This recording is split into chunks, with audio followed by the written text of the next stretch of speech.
Lewis Hamilton has described his debut season with Ferrari as a nightmare, a blunt and heavy confession from a seven-time world champion who is used to winning. After retiring from the São Paulo Grand Prix due to incidents and car damage, Hamilton looked exhausted both physically and emotionally. "It's been a nightmare," he said. His words open a bigger question: what is happening inside Ferrari? Hamilton isn't a rookie learning under pressure. He's a legend who knows how to build a winning team. Yet even he seems unable to navigate Ferrari's complex environment. The dream of driving for the iconic team has turned into a string of poor results and frustration, not because of one bad car or strategy, but because expectations and reality are miles apart. Hamilton says he will bounce back, showing his professionalism.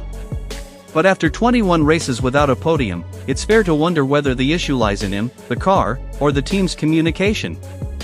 Ferrari's emotional, high-pressure culture may be hitting him harder than expected. Analysts point to mixed signs. Karan Chandok thinks Hamilton has improved since the summer break, nearly matching Leclerc. But Brazil showed how quickly progress can collapse.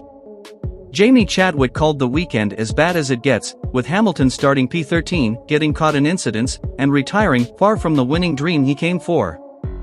Ferrari has also dropped to fourth in the constructors' standings, a damaging blow for a team of its stature. Questions are growing about whether Ferrari's structure can truly support a driver like Hamilton. Still, Hamilton's vow to fight back reflects his character. But Formula One doesn't wait forever.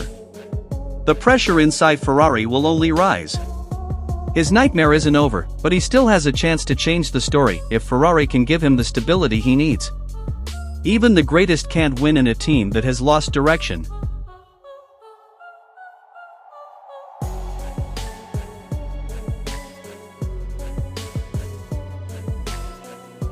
When Hamilton said, "It's a nightmare, I've been living it for a while," it felt like he was pulling back the curtain on something the outside world only guessed at: the quiet frustration behind the helmet of a world champion.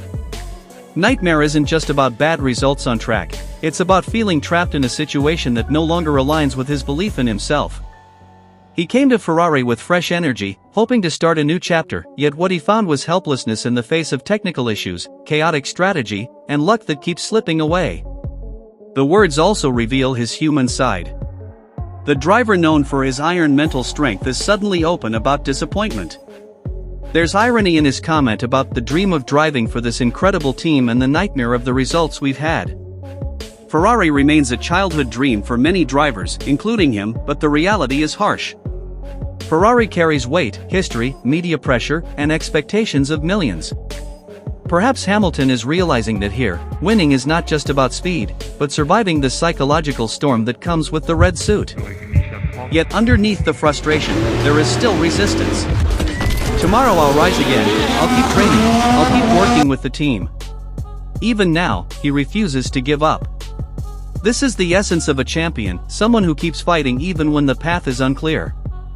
Maybe this is the most human part of his journey, a man who has achieved everything still chasing something uncertain.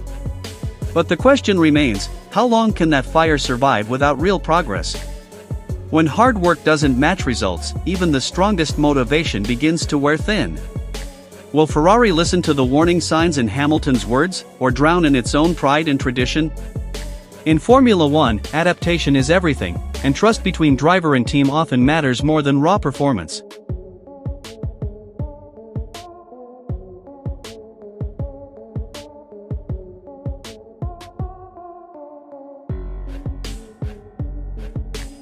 Lewis Hamilton's admission, "I've been living in a nightmare for a while," feels like the opening line of a fallen hero's chapter.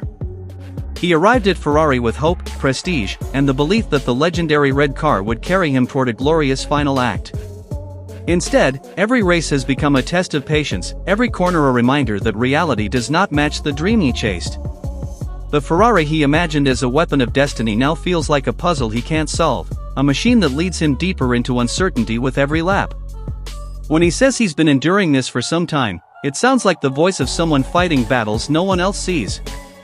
He tries to stay optimistic, smiling for the cameras, pushing the team, staying professional, but inside, there may be a quiet question he can't shake: did I make the right choice coming here? He knows his talent hasn't faded. He knows the fire is still there.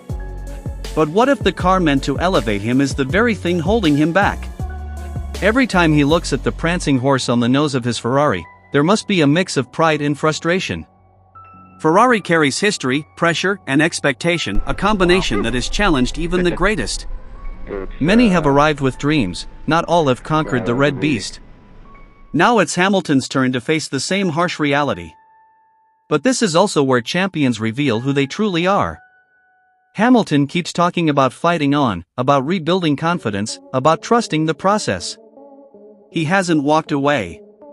Even in moments when he steps out of the car with his head lowered, he knows the world is waiting to see if he still has the strength to rise. But behind all the drama, there is one thing that continues to hang in the air, making Hamilton's journey with Ferrari feel even more filled with unanswered questions: what is actually happening behind the closed doors of Maranello? His honest words, usually guarded, now flow like someone who is growing tired of carrying a heavy burden. Every sentence he utters seems to spark new curiosity about the things we don't see, about the internal conversations that never reach the public. Is there a difference in philosophy that makes his communication with the engineers fall out of sync? Is the heavy pressure from management pushing the atmosphere inside the team into deeper tension? Or perhaps, in an indirect way, Ferrari itself is struggling to handle the enormous expectations that come with a 7-time world champion. Ferrari is not a team that changes easily. They have traditions, ways of working, and habits built over decades. The question is, has Hamilton truly been given the space to bring the changes he wants? This situation opens the door to endless speculation. Some believe Hamilton simply needs more time to fully blend into Ferrari's system. But others are beginning to wonder if the issue goes deeper, whether something inside the team just doesn't align with Hamilton's working style. He is known to be detailed, assertive, and perfectionist. Ferrari, on the other hand, often chases instant miracles and can be shaken quickly by the pressure of Italian public scrutiny. Those two worlds may very well be colliding, and perhaps that collision is exactly what we are beginning to feel. At the same time, fans are swept up in growing intrigue. They wonder, will Hamilton manage to turn things around? Or is this becoming one of the bitter chapters of his career? Does Ferrari hide a yet unseen potential, or has Hamilton stepped into a project more fragile than it first appeared?